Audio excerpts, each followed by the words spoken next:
Hey y'all, welcome back to another episode of the Stylist Rant podcast, where we rant about all things fashion and style. Yes. We're excited for this episode. It's just us two again to kind of catch up a little bit and talk about some cool stuff when it comes to virtual styling and subscription services, because why not? So real quick before we get started, of course, I'm your host, Kristen, or your co-host, Kristen, and I'm the style savant, the style biz coach, and I'm excited to be back. Yes, and it is your girl Tone, aka the stylish one, and this is a topic that you guys know hits close to my heart because I am currently a virtual stylist. So I'm super excited about today's chat, and I hope you guys learn a little bit more and maybe even invest into a virtual stylist at the end of this episode. Yeah, so we always like to catch up first. What's been going on? So school is back in session, so I am just locked in. It is senior year, class of 2026. That went by fast. I feel like I say that every time. Yeah. So that's really where I am right now, just trying to make sure, all my I's are dotted and all my T's are crossed, because I don't need any problems come May of next year. But that's really what I'm doing. A lot of stuff is really on hold right now because I'm just really trying to, finish this little semester and school year strong. So that's pretty much what I got going on. What about you? What do I have going on? It's fall. Yes. Well, it's about to be. We got a couple more days. We don't know what it is. It's whatever. 20th. But it's whatever it wants to be according to this weather. Yeah, we got a couple more days for fall, which I'm excited for. I just released an e-guide, the Places to Shop e-guide. So I've been working on that unintentionally for like a couple of years, just creating a list of like places to shop so I can know, what to shop for to my client or for my clients. And it just came to me to create like an e-guide for whoever, anybody who hates shopping, but also anybody who, enjoys shopping and is looking for new places to shop. So in that e-guide is places to shop, places that I would recommend, but it's also tailors, local tailors in the Baltimore and DMV area. And then some other like resources and things too. So it's a really cool resource that I'm glad I was able to put together. Yeah. And I released that yesterday. So congratulations. Make sure y'all go ahead and download. We'll go ahead and put that link. Yeah. So y'all can go ahead and download that and make sure y'all are up to date on where to shop and how to shop. Because I know one of our last talks was shopping with intention. Yeah. So again, if that's something that you guys are looking for or don't even know where to start when it comes to shopping, shout out to Chris. That's a great resource. Thank you. Yes. I mean, and it all has to do with like shopping online for the most part too, which is kind of what we'll be talking about today. So that's a great segue into our topic, y'all. Yes. Well, okay. So to get us started, what is your experience with virtual styling or as a virtual stylist? Yeah, so I got my start in 2016 at a company called Trunk Club. And back then, it was a mix of in-person styling and virtual styling. And we were working with men, which was an interesting experience for me. And while I was there, they started offering the service to women as well. So I don't know how long they had been in business before I got there, but it was basically just a lot of like shifts and changes happening. So I was learning a lot like real quick. And it was just an interesting experience to see like how a business was run versus, having the virtual styling and in-person styling, the different tools they used, the different communication things that they, did, like emails they sent out, all the things. And that was my first like real experience, like working for a company where they offered like virtual styling. Because a lot of people felt like virtual styling couldn't work or like you needed to be directly in front of your client or your stylist in order for it to work. But that job showed me that, it was possible. So I took a lot of, I learned a lot from that job and put it into my business. And I offer virtual styling currently in my business as well. So yeah, it was a cool experience. And I know now you currently work for Stitch Fix. So, and things are so much different now, because you've been working for them for 3 years. Yes, 3 years. And April, it was 3 years that I've been there. Yeah. So how has that been for you? Because that Trunk Club experience for me was 2016. So things were completely different back then. I wasn't think even that long ago. Even with me even just being here only 3 years, there has been a huge shift at Stitch Fix just around the culture of styling, just even just being introduced to this algorithm of styling. Like, I've always been an in-person stylist. I'm always the, hey, let's meet here. We have 4 hours to shop together, whatever the case may be. So with virtual styling, I think it actually made me a better stylist all around, because I'm literally styling people who I've never met face to face. Some people, if they don't upload an actual selfie of their self, I have to kind of envision what they look like based off of what they give me, as far as like, I have red hair, I have blue eyes, you know, I'm only 5'1", but I weigh this much. So, and you know, I can kind of visualize a little bit, but I don't personally know these people. So it just makes me nurture like listening skills more. Because it's not just the, you know, sometimes when you're in person and you're styling somebody, when you're there to kind of hype them up, you can sell the piece to them. With Stitch Fix, I have to be descriptive with how I tell them to style it. You know, I have to be descriptive of why you need to keep this $110 pair of jeans. You know, why is this water repellent boot perfect for a girl in Florida? You know, just things like that, where you're not really, or I know I wasn't really as detail oriented before I stepped into Stitch Fix, but I feel like Stitch Fix really, really, really added a lot of detail to just how I style, just from, again, just going into detail, just letting my customer know why they need that piece. I think virtual shopping also leans a little bit more into shopping with intention. Because obviously if you sign up for a service, you know that you're obviously investing in it. And the first time it might not be right. The second time it might not be right. The third time it might not be right. But I think the virtual styling really does help build a good relationship. Because it's like, okay, we're going to do this a couple times. Whereas though I feel like sometimes in person, it could be just one and done. Like, oh, thank you for this nice, you know, 10 pieces. And then you never kind of hear from that client again. Whereas though with this subscription service, they know, you know, I can talk to my stylist once a week. I can talk to her bi-weekly, or him, or, you know, monthly, however they want to do it. So I think it definitely brings an aspect of convenience. To the game. But I think just overall, it just really has made me a better stylist, because it just helps me build those bonds, whether I can see them face to face or not.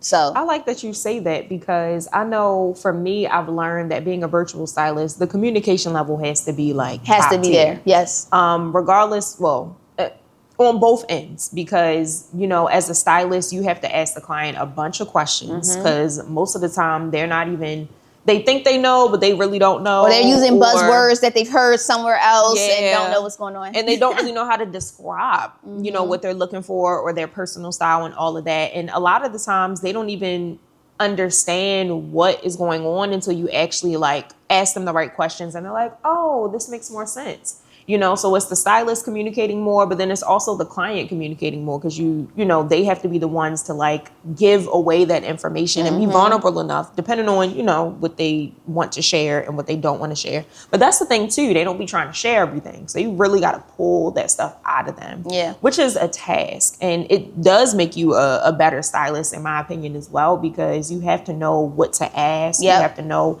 how to get that information out of people, and you have to set that tone for them to be comfortable enough to, like, you know, talk to you.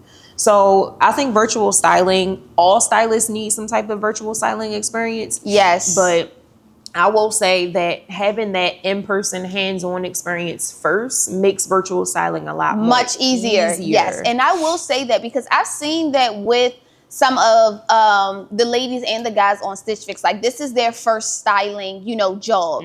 So, you know, they're kind of going into it a little panicked because, you know, some people don't know how to talk to people over the computer. They only know how to talk face to face. And then you have some people, you know, vice versa. They don't know how to talk face to face. They can only do, you know, speak through technology and things like that. So I think people really had to just readjust. And again, it made people have to listen. It's so much different when you are talking to a stranger through a computer than it is talking to a stranger face to face, because once you get face to face, you get comfortable, you know, you go off of each other's vibes, you know, this, that, and the third. But when you're just on and you're typing back and forth, just even the capitalization of the wrong word could just, you know, lead communication astray. So I do think some people kind of struggle with that because, you know, when you're in the field and, you know, I'm taking measurements all day, I can look at somebody and pretty much know your measurements and things like that. Yeah. With people, like you said, that don't kind of have that background or haven't had that in-person, let me actually touch kind of what's going on experience, I think it is a little difficult. Even when it comes to like the quality of the clothing, you get what I'm saying? Like when you're sending out clothes that you cannot try on or that you haven't, which is why I'm a big advocate of me actually shopping at Stitch Fix, because I need to know about the product that I'm selling. So if I know, for instance, it's a brand, we sell Democracy. I've never heard of the brand before I started working with Stitch Fix, but the brand was getting so much great feedback. I'm like, okay, well, let me order me a pair of these jeans. And now that I have the jeans, yes, I can attest. They feel like butter. The rise is super high. You get what I'm saying? But the lengths, they go all the way to 34. You get what I'm saying? But there are people who probably haven't, you know, ordered a single thing from Stitch Fix. You get what I'm saying? Even, you know, when we did our box and you're like, oh, this brand, this brand. I'm like, that's actually kind of surprising because I've been hearing this. So now let me order this because I want to feel it for myself, you know? I think that also kind of goes into the, you know, virtual versus in-person aspect. Sometimes we are sending blind items, especially brand new items that literally just hit, you know, the inventory. How can I know if what this cashmere sweater, you know, feels like? It's telling me it's 100% cashmere. It's going for $150. So in my mind, you assuming, okay, this is a nice piece. But then when you get that feedback, like, oh, this is super itchy, you're taken aback. So I think a lot of different things go into just jumping straight into virtual styling versus actually being an in-person stylist, knowing the different textures and textiles and things like that. So I think it's important to have a background in both, but you definitely should do a little bit of in-person before going virtual. Yeah, I agree. And I do feel like from the client's standpoint, they also need to understand that it's a process, like you were saying before. Because like you said, you know, in order for me to know whether or not something's going to work for you, you have to give me some type of feedback. You have to. Which is why I'm like, all right, if I ain't like this jacket, I need to let her know, like, yeah, this really wasn't for me. Because otherwise you wouldn't be able to try it, or you would assume, you know, oh, this is cute, so let me send this to somebody else type of thing. And also just even bringing back around to that point. If you've never done in-person styling and you can't pick up on those cues from people, like you said, we have people that are 100 boxes in that have left absolutely no feedback.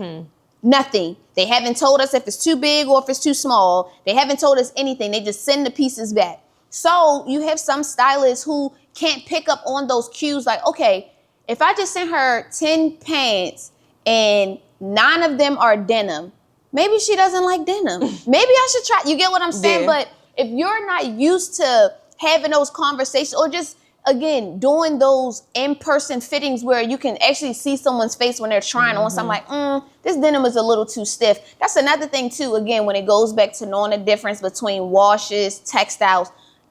Usually lighter washes are a little bit more rigid than darker washes because darker washes are a little bit more treated. So, you know, just everything, just from the woven of the denim, it's just so much that goes into clothing, which is why I'm such an advocate for people knowing how to sew so that you can know what's going on with your clothes. But, you know, if you don't know that, or if you're not actually in the field trying on, like if you've never tried on a pair of Levi's, you won't understand why people love Levi's so much. It's just literally the fit of them. But you got to understand why you only wear Levi's in a certain setting, because those are more rugged jean versus going back to, like I said, that Democracy. That is a more dressier jean. It comes in a darker, smoother, more luxurious kind of wash. You get what I'm saying? So just even knowing the difference between that type of stuff, if you're not really in the field touching and putting your eyes on stuff, it's really hard to try to style someone else, especially someone who's not leaving you any feedback. Yeah. And it's good to know that stuff so you can explain that to the client. Like, oh, you know, these jeans are going to be a little softer versus, you know, those jeans, which is important to know because that's how you make it personalized. Yes. And that's one of our topics, you know, not even how, but like I personally feel like sometimes it's hard to have a really good personalized experience when clients are signing up for like subscription services. I feel like it's certain types of clients who should be signing up for subscription services versus certain types of clients that actually need like that one-on-one personalized styling experience.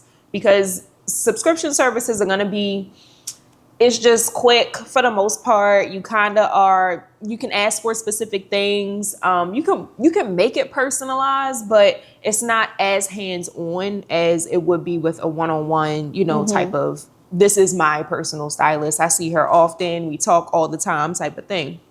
So I'm trying to figure out what I want to ask. I feel like I know where you're kind of going with this. You're trying to figure out, how do I keep it personal with the virtual? How do you keep it personal? But also too, like, what do you like better? Because you have your own personal styling or, just styling job or business, but you also work for Stitch Fix as well. So it's two completely different types of experiences. So, how do you manage both? I think it's actually kind of easy because it's actually two totally separate clients. So I think just even backtracking to what we were saying about how I keep it personal. So what I do with Stitch Fix is I treat my Stitch Fix clients as if they're my Style Fanatic clients. I treat them the same exact way. I let them know what type of stylist I am, but I also let them know that I'm here for you and I'm listening. But I also reassure and let them know that you signed up for this service for a reason.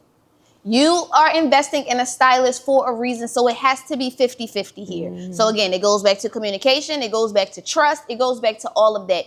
You no one put a gun to your head and said, sign up for this. No, you took out the time, you filled out the survey, you invested in this. So now you took the first step. Now let me take the first step in doing my job. Also, I feel like with my Stitch Fix client, I know that is more of probably the everyday girl who is not super trendy. She's not really fashion forward, but maybe that's where she wants to go or that's where she aspires to be.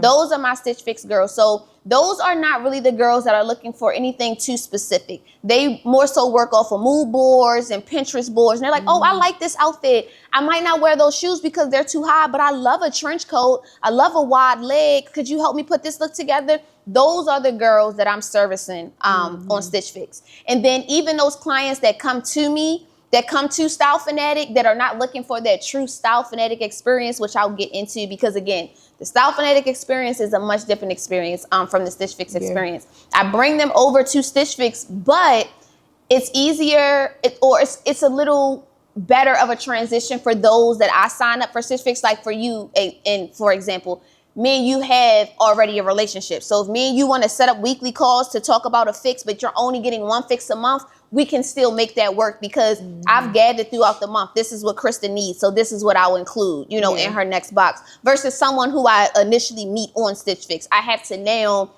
break down who I am to them. I had to let them know what type of, you basically type of thing. Whereas though, again, if I bring someone on, they already kind of know what to expect.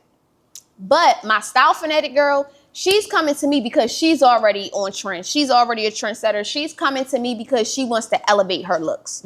She's coming to me because she wants to add that pop of pizzazz to her already, unique style that she has. And 9 out of 10 times you're coming to me for a custom. You're coming to me so that I can make you something no one else has. That girl is not on Stitch Fix. Now, although I can shop on Stitch Fix, I can make it work. You get what I'm saying? Because I can shop for myself on Stitch Fix. It's a little easier to incorporate. This is what I already have. Yeah, let me add a couple little jeans. Let me add some fun jackets. You get what I'm saying? But I have my foundation wardrobe. I have my signature style. So I just think that's the easiest way to even just differentiate the two. My Style Fanatic girl, I might sign her up for Stitch Fix, but I'm signing her up for Stitch Fix because she loves Sam Edelman shoes, and I know I can get her some bomb Sam Edelman because we sell that brand. You get what I'm saying? Or I know that, we have a new buyer that's bringing in, and she does really well during Christmas with the sequin stuff. So, also for convenience too. If I know I have a girl and she gives me, something specific, and I know that we have that on Stitch Fix, let me sign you up. Boom, boom, boom. Now I'm again adding to the experience. But 9 out of 10 times, my Stitch Fix girl or guys and my Style Fanatic girl and guys are two They're in two totally different points of their life when it comes to fashion. Yeah. I mean, and as a stylist, that's great that you know that. And obviously that's your job. But then people will come to you and they don't know where they are in their journey. And I think that's the disconnect from virtual styling versus personalized styling one-on-one. Because working for MM LaFleur, y'all, I've had a bunch of jobs in styling and virtual styling. That's all we do, y'all. My last job that I had, I worked with, it was twofold. So it was people coming and doing virtual shopping sessions. And then it was other people coming to do like more of a subscription type of styling services. Although they didn't pay like a subscription fee, it was like a texting, they asked for specific things. I sent them a box. Cool.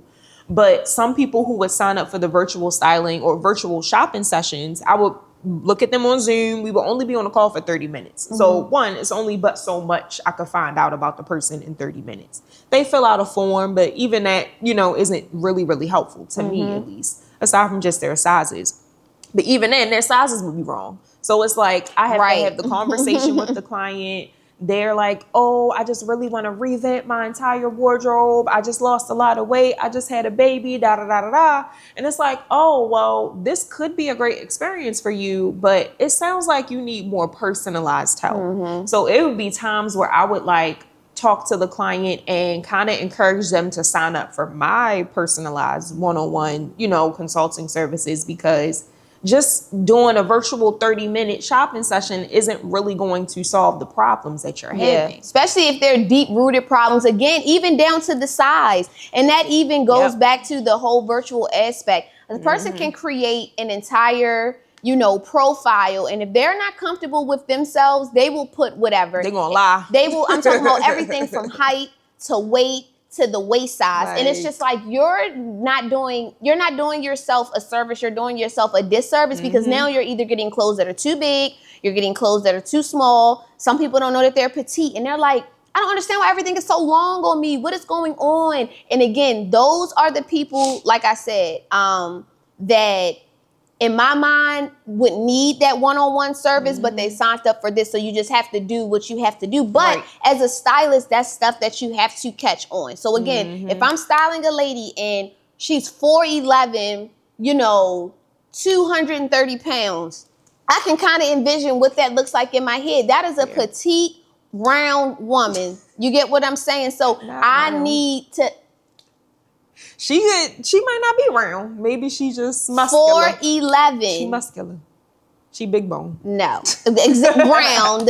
So again, with that being said, as a stylist, I need to use my expertise to mention to her, ma'am, have you ever tried petite clothing? I think that would work best for you, especially for my plus size women. A lot of my girls that are a size 12, they're 5'2", 5'3" sometimes shorter than that. And they're like, everything fits, but everything is too long.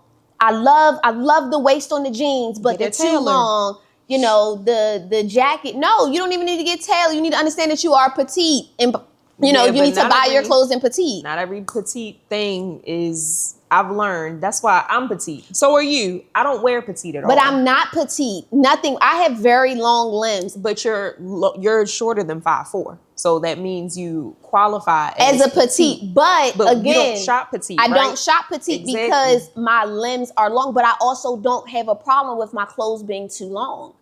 I mean, but that's why it's important to know like your measurements and but that's what I was literally getting to. That to me is someone who I would want to transition off of virtual styling to put into an in-person styling, because that person needs a little bit more attention. That's more so to land the plane. That's more so. There are, like you said, there are people that need that one-on-one attention that are doing these virtual services. Again, I only work for Stitch Fix about 20 hours a week.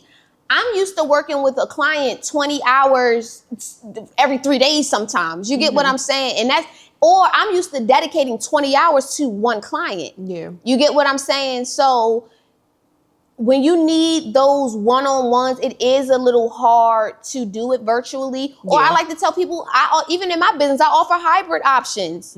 You get what I'm saying? We can do all the important stuff, the measurements, the this, the that in person, but I can send you the clothes. Yeah. We can do, I do virtual try-ons all the time. Set the camera up, let me see everything. Put this with this, now put this on the hanger. I do it all the time. Yeah. Virtual clean outs, things can be done virtual. They definitely You just can have to know when it's time to do things virtual and who you can do things virtual for. And the client has to dedicate time to this. Yes, especially virtual to me requires more work and more dedication than in person. Because virtual, you really have to show up. You really, like, in person, it's like, all right, somebody's going to hold me accountable because I have to meet her at Columbia Mall at 12 o'clock. Virtual, it could be, girl, I'm about to roll over. I'm not even about to get on this Zoom call. You get what I'm saying? So, I think it takes more dedication to do something virtual than in person. It really does. I mean, and more specifically for the subscription services, I think people believe that, oh, it's a subscription, like it's going to be quick, one and done, it's instant. And it's like, no, like nothing that's styling to me is instant. Or nothing that's an investment is instant. Let's talk about that. Like, again, anyone who, whether it's in person or virtual, anytime you spend your money to do something, I would hope that you would want to do it with intention, and I would hope that, you would want to do it in the best faith that you can. Well, it depends on the price point. Because if somebody just spending $25 on something, like, I don't really care, like, it's whatever. But if it's like $1,000 and up, it's like, oh, well, I'm taking this seriously. I'm cheap because I don't care if it's $25, $2,500, or 20 cents. I am going to get my money's worth. And I love that. And I'm just, I just get a little confused, in that aspect. But that's a whole nother convo for another day. But I do think people just have to do what works for them. Don't do what works for other people. Just because you see, oh, my homegirl has a stylist and they go to the mall every Friday, you don't know what problems they're solving. Or they could go to the mall every Friday because they can't find anything that fits. Right. You get what I'm saying? It's not that they're going to the mall every Friday and finding something perfect. No. And then you can't be, oh, my homegirl, she signed up for Stitch Fix and her boxes are amazing every time. Is she communicating with her stylist? Is she updating her profile every week? Is she, going into freestyle or, going into whatever and like, this is exactly what I'm into? Is she leaving accurate feedback? That person, of course, is going to get a perfect box versus the person who leaves no feedback, sends everything back. I mean, just no communication at all. So I think people have to focus on what works well for them and what they can dedicate themselves to. And give themselves the time to learn, like, this I think isn't really working, but I think this might, just being open to the process. Because a lot of people who use these subscription services and even hire stylists, it's their first time. Like, we ain't in New York, and they we come in Baltimore. And then a lot of people, I think too, if you're gonna hire a stylist, that's like me going into McDonald's and I go back there and try to make my own food. I'm going to McDonald's to order what they are serving. So if you are investing in a stylist, even if it sounds a little wonky, it sounds a little crazy in the beginning, and you hire this person because you fell in love with their expertise, you fell in love with whatever it was that they were selling, let the stylist do their job, guys. Let the stylist, like, y'all don't know how many people have come to me telling me their body shape, telling me this, telling me that. And I'm just like, this is not correct. I mean, I've had people with wrong shoe size. They've been wearing the wrong shoe size for years. I've had people who've been wearing, too small stuff for years, or people are telling me they're a pear shape when they're really an inverted triangle, or, it's just so many things that people just think that they know, and they try to come in and, this is my stance. And then you get into it and they're just like, oh, this is actually the total opposite of what I had going on. But, that's the reason that you invested, in a stylist. That's the reason you invested in, whatever process it is that you're going through, whether it's virtual, or whether it's in person. So on both ends, it has to be 50-50. Client and stylist. Okay. So what do you think are some of the pros and cons for us as stylists when it comes to virtual styling? Because, I mean, for me, I love the fact that with virtual styling, we could work with people anywhere. Like, we don't have to feel limited convenience. And it's possible. I love showing people that it's possible. I love introducing people to new brands, new stores, and still being able to build that relationship virtually. But do you have any other pros that you feel like is important, you know, as a stylist when it comes to virtual styling? I feel like you took them all. Sorry.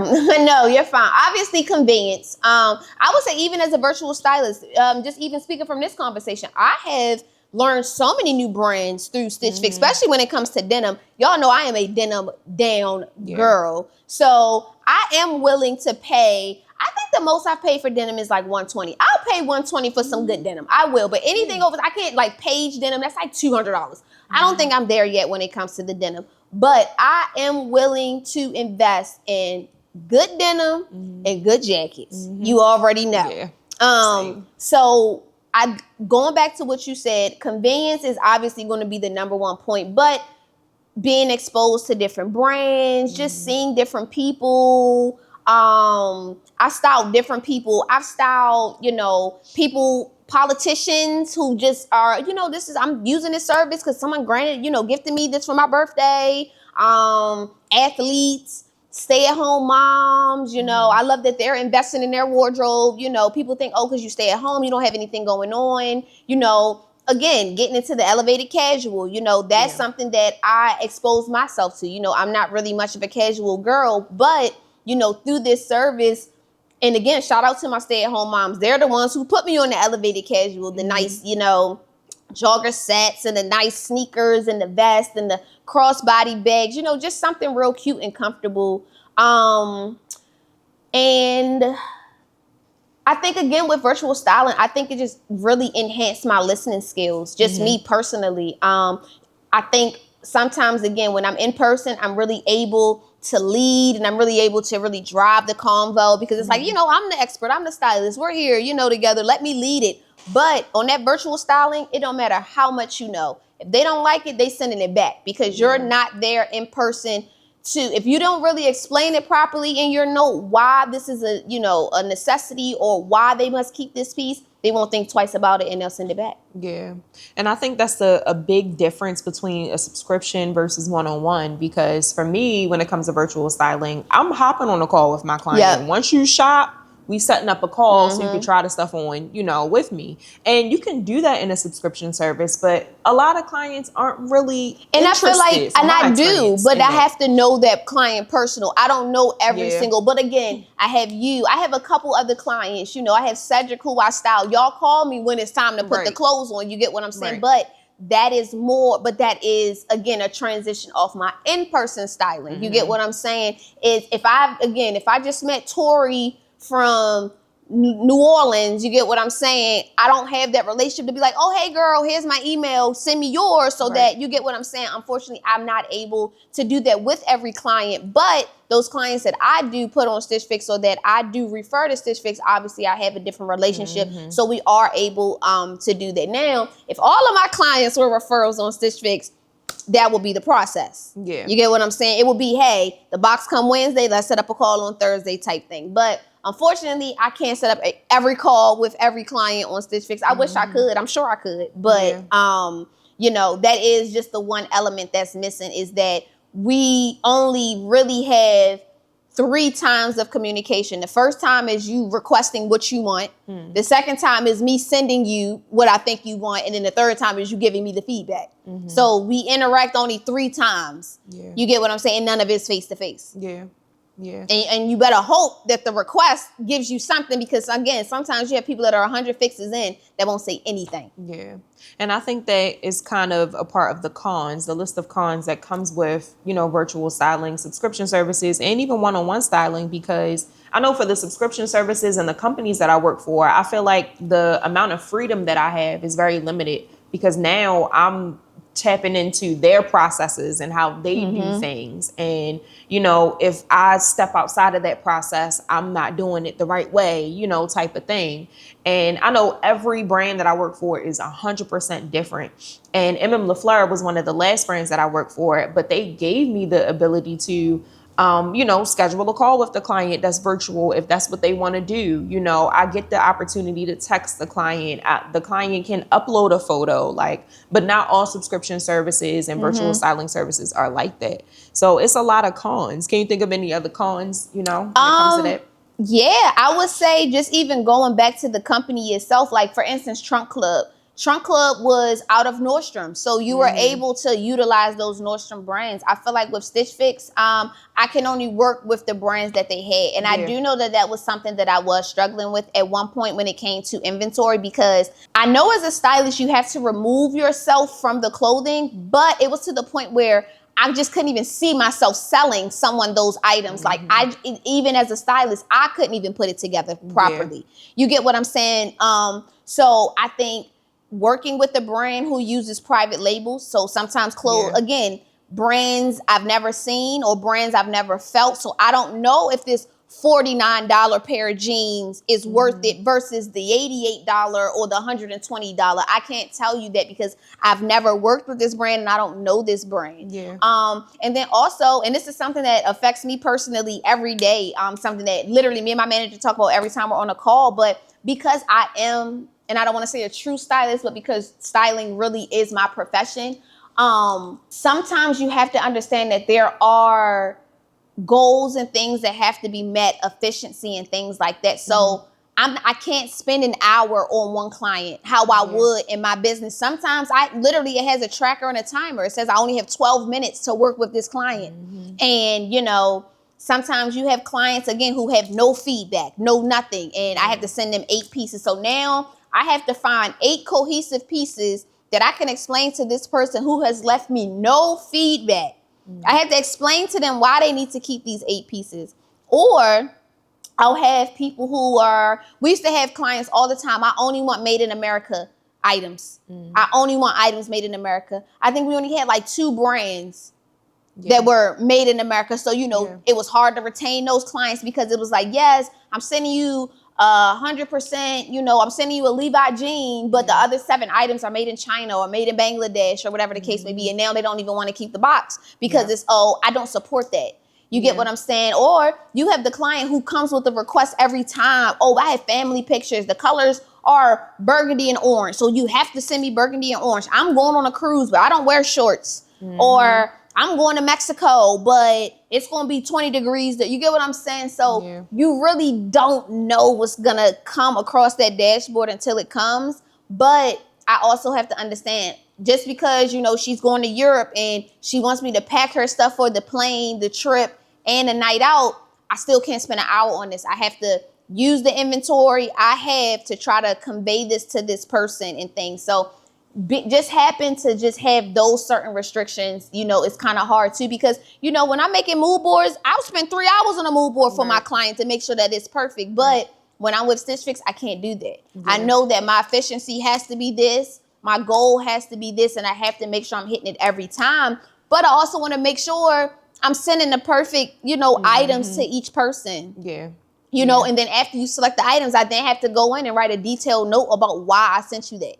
So just making sure I can do all of that in 12 minutes is crazy. You get what I'm saying? You but have to be efficient. You have to be efficient, but you also have to show the client, I did put time into this, I put love into this, and I want it to make sense. But you also got to explain to your manager why your efficiency is low, you know, but then it comes to, oh, you know, I've had this many requests, and they understand that. They definitely understand. Like, of course, around this time of the year, cruises, back to school, anniversaries, it's wedding season, just it's so many things that's going on. You know, they definitely understand, but at the same time, we're still a business. We still got to make sure we're hitting goals, and we still have to make sure we're, you know, kind of on track. I mean, and I think aside from the lack of communication, inventory is definitely that's one of the biggest cons, because depending on, you know, what subscription service you're working for or who you're styling with, that's what you're selling. So most of the companies I've worked for, it was always a variety of designers, which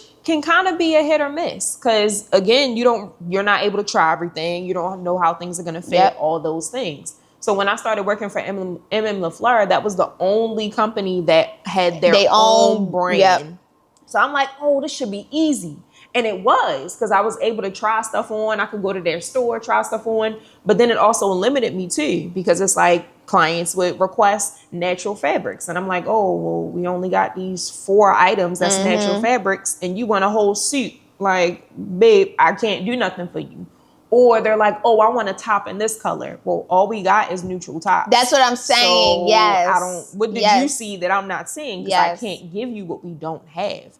So it's definitely a mix of a lot of different things, but it's a really great learning experience, I think, for everybody. Heavy on learning the client experience. and the stylist. Yes. Yeah. So how do you feel like these platforms have changed consumer expectations around styling? I think we kind of hit on this before, talking about, people thinking that subscription services are instant, like even working with the stylist. A lot of people have never worked with a stylist before, but how do you think it's changed consumer expectations around styling? I think everything is super microwavable now. Everybody just wants everything so instant. But I also think that people are still in the mindset of other people can read their minds. Again, if I'm not in your face, I can't go off of social cues. I can't go off of facial expressions. I can't go off of any of that. So I think that some people look at these services like there are robots on the other end. And it's so crazy because in the same breath, the people are like, I don't want to talk to a robot. I want to talk to a real person, but you treat the person as if they are a robot. You get what I'm saying? So that's why on Stitch Fix, I make it a point. Like in my notes, I make it very personable. Y'all know y'all talk to a real person. I have a picture up there and you can find me. My name is not common. You can search me and you can find me. I make it very prominent to them, like, yes, my name is Tonay and I will be your stylist today and I will be your stylist moving forward until you don't want me to be your stylist anymore. So I think that with all of this AI, they just think that we can just read their minds, or we can just, I'm just supposed to know that you like these new trends coming, because I don't know that. Nope. I live in Baltimore. You live in Nebraska. We are two totally different people. We dress different, all of that. So, but you have to let me know that, because I'm letting you know everything about me. My name is Tonay. I'm from Baltimore. I'm on the East Coast. What's up with you? Like, what's going on? Down to the aesthetic, like that will really get me, because we all have our different perceptions about what edgy looks like. Yes. What or just what cute looks like. What cute looks like, what sexy looks like. So I'm sending you what you requesting sexy stuff. I'm sending you sexy stuff. And you're like, this isn't sexy. This is not sexy. Okay, well, what's your definition of sexy? Exactly. Or what's your definition of fun? Yeah. To me, some people, to fun is just having a different color other than black. Like literally, like I have one lady, she's so used to just black and whites. When I sent her a little orange shirt, she loves it. She's like, oh, this is out of my comfort zone. Oh my goodness, thank you. Right. That to her something just is as simple fun. as a color. But then you have some girls who are like, oh, I like cutouts. That's sexy to me. Or, sexy to me is neck covered, arms out. Yeah. You get what I'm saying? You gotta let me know what's sexy, because sexy to someone in Miami is different from sexy to somebody in Seattle. Yeah. You get what I'm saying? So again, people have to shop with intention, but people have to also understand that this is give and take. It's not just, oh, I signed up for the subscription service. You should be able to read my mind. I updated my profile when I started. But babe, we're 50 fixes in. You started 3 years ago. And people You've say had that 2 all kids the time. since then. Things could be different. Yeah. What do you might want to cover up more that you have kids, or you might be hot now and you like, girl, I don't want to wear nothing but sleeveless shirts and shorts. Or not even that. They'll fill out the form and they forget what they even put on the form. I've had a couple of women sign up. They're like, I'm asking more questions because that's the protocol. They're like, well, I filled out the form. I'm like, well, that wasn't enough for me. I still need to know what you don't like. We didn't ask that on the form. I need to know what your favorite colors are. We didn't ask that. Like, I just don't understand. Oh, I didn't even realize I put that on the form. Exactly. So that's why I'm asking again. And I was just going to say, or like you said, they think everything is so instant that they get a little frustrated when you want to go into more detail. You said you like confidence. Right. Like, you said you like neutrals, but brown is a neutral. I have a lady, she hates chocolate brown. But I have another lady who's like, that's neutral to me. Chocolate brown is the most neutral color you can ever give me. Cheetah print is neutral to me. Like, is that a neutral to you? Like, you get what I'm saying? Tortoise, that's neutral to some people. You get what I'm so that's why I say people use these buzzwords and they try to come in, thinking that they're so smart, and it's just like, you invested in me. Yeah. I didn't come out and force you to come use this service. You felt that there was something missing and you needed to spend that,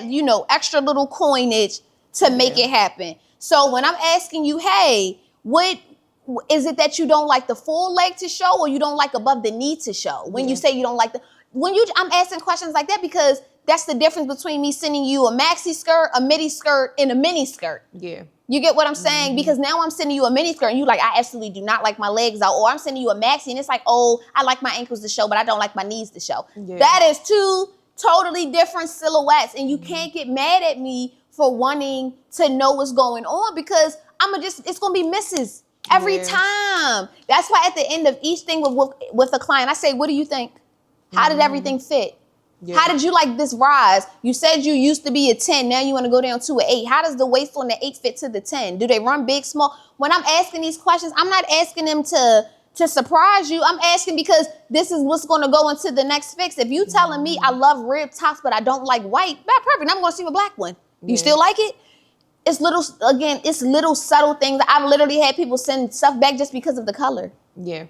I have way too many black shirts. I'm sorry I forgot to mention that. But now that I know you have too many black shirts, you will not get, or if I send you something black, it'll have a little pop to it. I had a lady, she's like, I love black, but I just have so much black. So I sent her black stuff with embroidery on it. Yeah. You get what I'm saying? I'm sending stuff with just little detailing to it. Or, okay, you said you got so many black tops. Let me send you some pants. Maybe now you can start switching them up because just little stuff. But as a stylist, again, that's the expertise that I'm using. A random person off the street is not even thinking about answers and questions like that. So what do you feel like is one of your biggest lessons, or you can have multiple, just, working as a stylist, both in your business and with the subscription? I feel like I'm being interviewed here. OMG.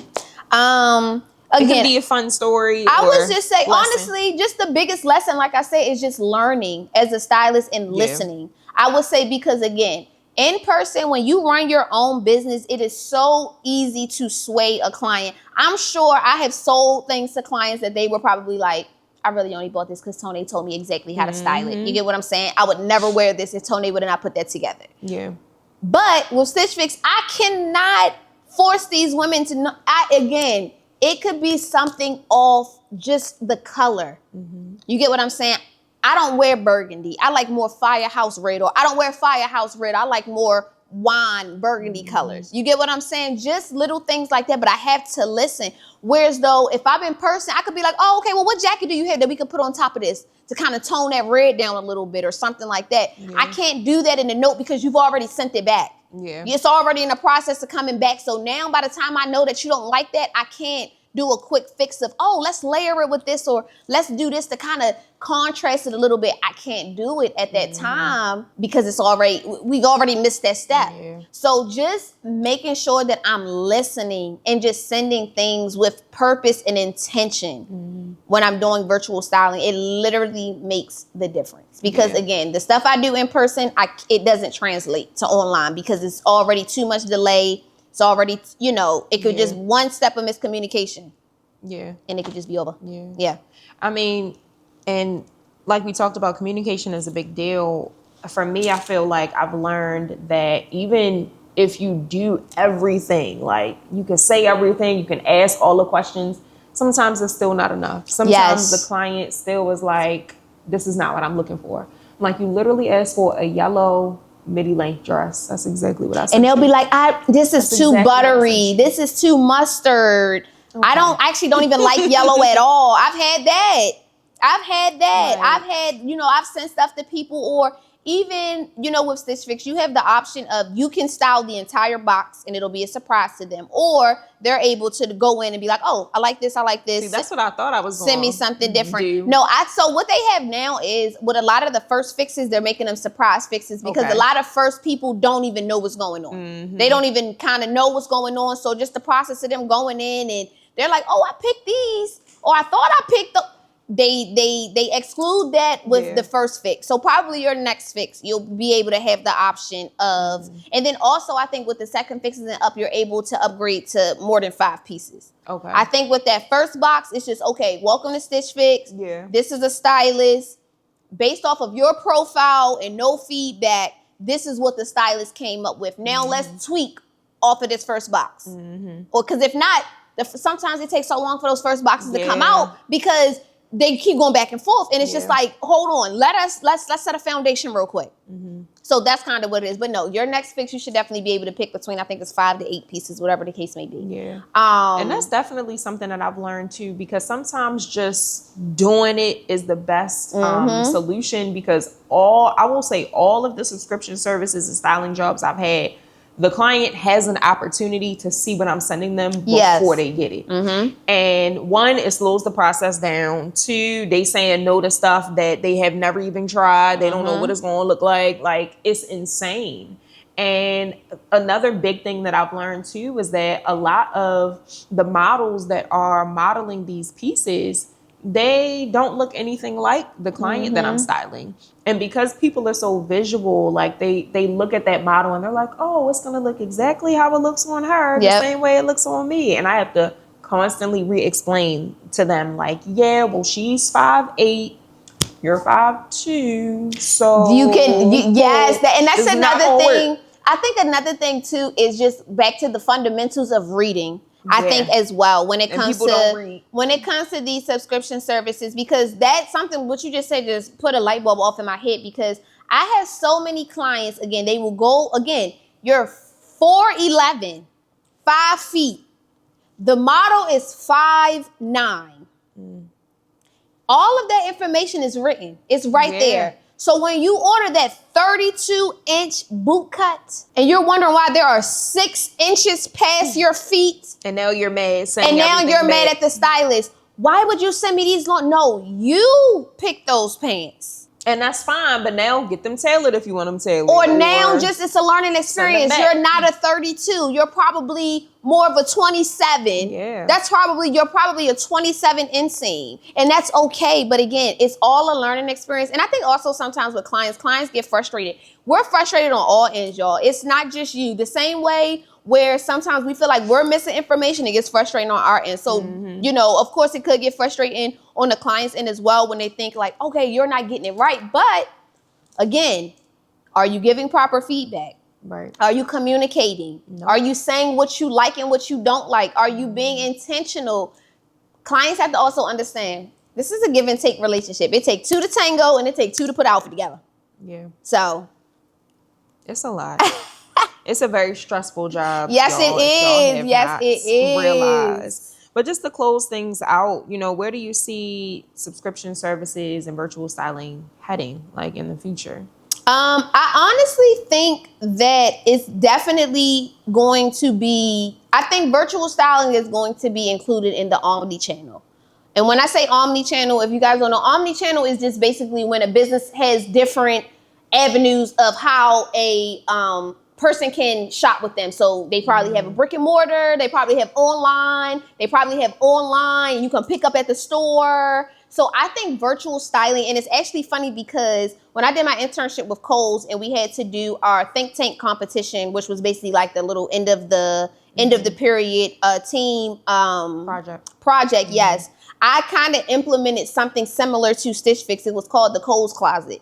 And basically what it was if say you had some pieces of clothing in your car, let's say you had that top and them shoes, the Kohl's Closet will put an entire outfit together for you. So it's like, okay, based off of that top and them shoes and based off of your previous purchases, these earrings, these jeans, and this bag will complete that outfit. Yeah. You get what I'm saying? So now that's kind of like a virtual assist tool to help you. So now you just went from 2 items in your cart to 5 items in your cart because you've added an accessory, you've added jewelry, and you've added bottoms. You get what I'm saying? So now that's a full styling experience. And not only does it make the client happy, your cart just got bigger, meaning, the receipt just got bigger, meaning that now the company is now making more money off this one sale, which would have been just a shirt and some shoes. Now this person's leaving with a complete outfit. So now they thinking like, wow, they just did that for one outfit. I got something coming up next month. I like this dress. Let's see if they can. So in my mind, I do think that styling will in some way, because right now it's kind of already there. Because like, for instance, if you go on Amazon and you click on a dress, it'll show similar items. But there's no one right now that's really completing the outfit outside of Stitch Fix. I know we have that option on there. Nordstrom does it. I feel like a lot of websites do that now, where it's an item, and then if you scroll down to the bottom, it shows you how it can be styled. But as you see, everyone doesn't have that, but more of the luxury brands or more of those. To me, Nordstrom's is a very intentional shopping place. You get what I'm saying? That's very intentional. So I am not surprised to hear that they have that. But I'm sure not everyone doesn't have that. Old Navy probably doesn't have that on their website or something like that. But you get what I'm saying? I do think that is something that's going to be implemented more into probably just about every website. Because even with furniture, you get what I'm saying? Oh, you like this drawer? This lamp and this mirror will go with that. You get what I'm saying? So, kind of making it like a bundle, kind of, sort of. I think that in my vision, in my perspective, I think that is going to be implemented a little bit more. And then you may even see the chat support, the virtual chat support. Hey, my name is such and such, and I'm going here, and I need a black dress, and this is my size. I honestly think there'll be something on websites where you can just sit there and talk, and it'll pop up on the screen while you're in that chat with the person, like, oh, how do you feel about these options? Click what you like, and then it just narrows that, just something, something like that. I can definitely see that coming, into the stores and on the websites, or even just the whole VR aspect of things, like, walking into a store, and whether it's on like a full display and it's like, okay, scan your body, and then you're able to put outfits on like that, or actually put it on the VR. I've seen this with the VR, and then you see yourself standing right there, and then you can put the clothes on. Like, there's so many different things, but I think they'll have an actual stylist involved in it. Yeah. If that makes sense. Yeah. So, and I mean, I agree. I feel like styling is definitely going to be, and I hope that it is, something that's incorporated into just your everyday shopping experience. No matter if you're in a store, if you're online, if you choose to work with a stylist, whatever, I hope that it's considered normal, and in like an everyday thing, because I'm assuming, I mean, we all know that these companies and these brands want to make more money. Yeah. And they want to eliminate the amount of returns and things like that. And in order for that to happen, you have to have somebody kind of holding the client's hand or holding the customer's hand, walking them through, giving them a different perspective. Because otherwise, they're going to think that they know everything, and they're going to choose like, oh, I like that, cool. Oh, that actually didn't work for me. Now I got to return it. It's like, all right, if you actually had a stylist or someone to hold your hand, you probably wouldn't have even chosen that top, or maybe you would have got a different size. So just having that, expert opinion, I think is really going to be something that the retail industry is moving into. And I hope so, because people need help. A lot of people think that they know, like, oh, I don't need a stylist. They take it as an insult. And it's like, no, like, it's really just to help you save time and money, and also just give you a different perspective. And it's an investment. You get what I'm saying? There's no shame in needing help in any field. The same way you don't do your taxes and you hire someone to do your taxes, you can hire someone to assist you with your wardrobe. The best of the best do it. Again, if you feel like you're too big to ask for help, then you don't want to progress. You don't want to move forward. And that's just kind of how I really look at it. Like I said, a stylist is not just something you wake up and be like, oh, I'm going to get a stylist. No, if you're serious about a stylist or have a stylist that is serious, the first thing that you're going to realize is this is an investment, and this is a serious investment. Yeah. This is an investment of my time, and this is an investment of my money, and this is an investment of my brand. Whether it's personal or business, it doesn't matter. Yeah. I guess we can end that out here. Yes. We invest in all the rest of 2025 and beyond, because don't nobody got time to waste time or money. So. And if you are interested in virtual styling, hit your girl up. I am over at Stitch Fix, and we can definitely get you started. I have all my friends on Stitch Fix, guys. If you know me, you probably have gotten a Stitch Fix box from me. Again, it's just something that I like for people to just try out. Again, people are always calling me for in-person styling. Sometimes, like I said, virtual styling is a little bit more convenient for a lot of people, especially people on the go. So if you're interested in virtual styling, or you just want to hop on a call, get a little bit more information, hit me up, and we can get you, Stitch fixed up, ready to go. Great episode. Yeah. Well, we hope y'all enjoyed this conversation. We hope you learned something new. Definitely let us know if you have any questions about the topic. Leave them in the comments below. Yep. Make sure you subscribe. You like this video. You share it with somebody who you feel as though it needs to hear it. Yes. And we'll see y'all in the next episode. Bye.